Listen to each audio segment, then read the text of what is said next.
Shock piece మీద చిట్టి Taj Mahal, pencil మొన మీద క్రికెట్ బ్యాటు, సబ్బుతోని బుడ్డ బుడ్డ బొమ్మలు, అగ్గిపుల్లలతోని చార్మినార్, బియ్యం గింజ మీద పేరు, నువ్వుల గింజ మీద దేశం బొమ్మ. ఇసొంటి మనం అప్పుడప్పుడు పేపర్లో చూస్తుంటే అబ్బా వీటిని ఎట్లా తయారు చేసిండ్రో అని పరిశాన్ అవుతుంటాం.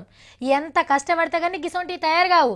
గీ అన్న కూడా గసొంటిది ఒకటి తయారు చేసిండు. అదేందో చూద్దామా?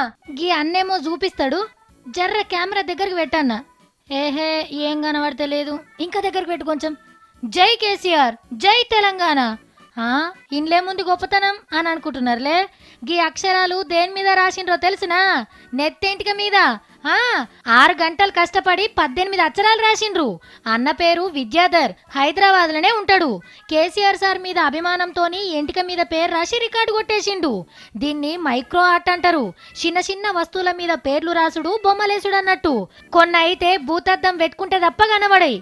బుడ్డ హెల్మెట్, చిన్న బంగారి బతుకమ్మ, గింజ మీద తెలంగాణ మ్యాపు, చిన్న కత్తెర, ఇట్లా చిన్న చిన్న అన్ని తయారు చేసి పెద్ద పెద్దలతోని షబ్బాష్ అనిపించుకుండు. కంటికే చక్కగా కనబడని ఎంటిక మీద పేర్లు రాసిండంటే నిజంగా అన్నను తారీఫ్ చేయాల్సిందే.